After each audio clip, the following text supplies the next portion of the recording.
جاتی کہ ایک آدمی جب عشق رسول سے سرشار ہوا تو اس نے اپنے عشق کا اظہار کس انداز سے کیا،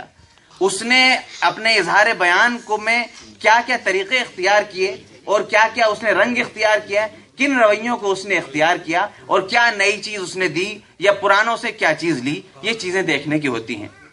حضرت رؤوف امروہوی کے ہاں ہم دیکھتے ہیں، فرماتے ہیں کہ تم نے جی بھر کر انہیں دیکھا بڑے خوش بخت ہو، تم نے جی بھر کر انہیں دیکھا بڑے خوش بخت ہو، اے عرب کے چاند تارو اے عرب کی سرزمین، اے عرب کے چاند تارو اے عرب کی سرزمین۔ اب ہم دیکھیں کہ اللہ کے رسول عرب کی سرزمین یا مدینہ منورہ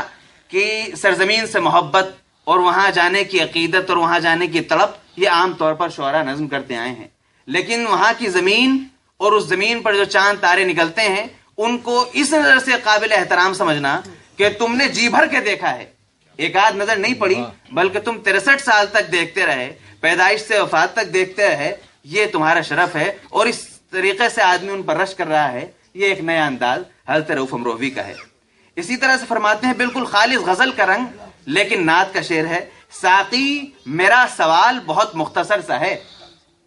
ساقی میرا سوال بہت مختصر سا ہے، بس ایک جام شربت دیدار مصطفیٰ، ساقی میرا سوال بہت مختصر سا ہے، بس ایک جام شربت دیدار مصطفیٰ۔ ہم دیکھیں کہ اگر صرف لفظ مصطفیٰ ہٹا دیں تو یہ خالص غزل کا شعر ہے، اور بالکل غزل کا رنگ، غزل کا آہنگ، لیکن حضرت رؤوف نے اس کو بڑی آسانی کے ساتھ نعت کا شعر بنا دیا۔ اسی طرح سے کہتے ہیں کہ یہ سمجھ کر مجھ کو بلوا لیجئے، یہ سمجھ کر مجھ کو بلوا لیجئے، خار بھی ہوتے ہیں ہر گلزار میں، اب سوا ایک حسرت دیدار کے، اب سوا ایک حسرت دیدار کے کچھ نہیں باقی رؤوف زار میں، اب سوا ایک حسرت دیدار کے کچھ نہیں باقی رؤوف زار میں۔ یہ کچھ نہیں باقی جو ہم کہتے بظاہر کوئی ایسی چیز بیان نہیں کی گئی کہ میں لٹ گیا، میں پٹ گیا، یا میری جان ختم ہو رہی ہے، ایسی کوئی بات، بالکل عام جو روزمرہ جو ہم استعمال کرتے ہیں اس کو استعمال کر کے انہوں نے نعت میں جو ہے دکھایا۔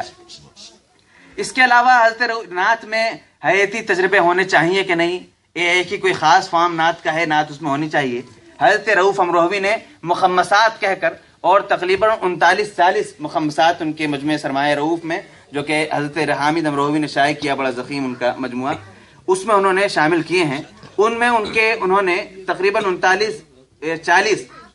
جو ہیں خمسے موجود ہیں۔ ان میں سے انہوں نے کبھی قدسی کے اشعار پر، کبھی عرفی کے اشعار پر وغیرہ وغیرہ، اس طرح سے انہوں نے مختلف شعراء کے کلام پر خمسے کہے ہیں۔ ان میں سے ایک قدسی کے کلام پر 2 اس کے بند آپ ملاحظہ فرمائیں، کہتے ہیں کہ بن گیا حلقہ زنجیر تیری زلف کا خم، بن گیا حلقہ زنجیر تیری زلف کا خم، دام گیسو نے گرفتار کیے کل عالم،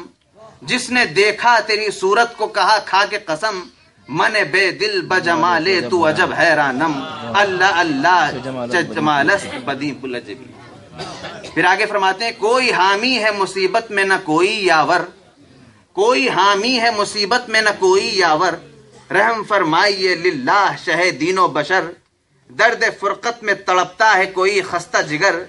چشم رحمت بکشا سوئے من انداز نظر، اے قریشی لقبی ہاشمی و مطلبی۔ اس طرح سے بہت ساری چیزیں حضرت رؤوف امروہوی کے ہاں نظر آتی ہیں۔ آخری چیز ایک میں عرض کروں جس کی طرف ڈاکٹر آصف صاحب نے بھی اشارہ کیا کہ حضرت رؤوف امروہوی کے ہاں امروہہ شیعہ سنی دونوں فرقوں کا ایک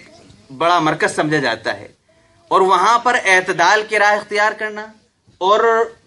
ایک درمیانی رخ اختیار کرنا یہ بڑا مشکل کام ہے۔ عام طور پر لوگ یا تو بہت زیادہ حد سے آگے بڑھ جاتے ہیں اور کسی یا تو حضرت صحابہ کرام یا حضرات اہل بیت کسی ایک کی شان میں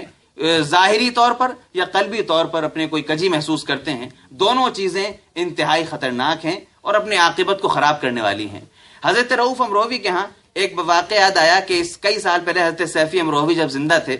تو میں 12 ربیع الاول کے ایک جلسے کی مناسبت سے وہاں حاضر ہوا۔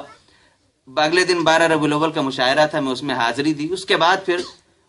جب محفل ختم ہو گئی تو پھر بتاشے ذرا بڑے سائز کے تقسیم ہوئے اور 4 سب کو بانٹے گئے۔ میں نے ایسے ہی پوچھ لیا حضرت سیفی سے کہ 3 یا 5 کیوں نہیں؟ تو بڑے مسکرا کے بولے، فرمایا ہم 4 یاری ہیں نا اس لیے۔ اب بظاہر یہ جملہ ہم سمجھ سکتے ہیں کہ کوئی تعصب کا ہے، اس سے تعصب کا ایک رنگ جھلکتا ہے، لیکن ہمیں سمجھنا چاہیے کہ یہ وہی شاعر ہے جو دوسری طرف مرثیے کا ایک شعر وہ کہہ رہا ہے کہ جو زانوئے حبیب کبریا پر تھا یہ وہ سر ہے۔ حضرت حسین کی شان میں کہہ رہا ہے جو زانوئے حبیب کبریا پر تھا یہ وہ سر ہے، زمین کربلا تیرا کلیجہ ہے کہ پتھر ہے۔ تو یہ اعتدال کا رنگ اور اپنے تمام بزرگوں کا اور تمام اسلاف کے ساتھ عقیدت و احترام کا جو رنگ ہے، یہ ظاہر سی بات ہے کہ ان کے آل میں، ان کے صاحبزادوں میں، ان کے بعد انشاءاللہ مستقبل میں بھی حضرت رؤوف امروہوی کی دین ہوگی جو انشاءاللہ چلتا رہے گا۔ اب اس کے بعد بس میں یہ 2 شعر پڑھ کر حضرت رؤوف امروہوی کے آپ سے اجازت چاہتا ہوں کہ دماغ و دل معطر ہو رہے ہیں، دماغ و دل معطر ہو رہے ہیں، کہیں سے بوئے جانا آ رہی ہے، قدم بوسی کی خاطر ہر قدم پر،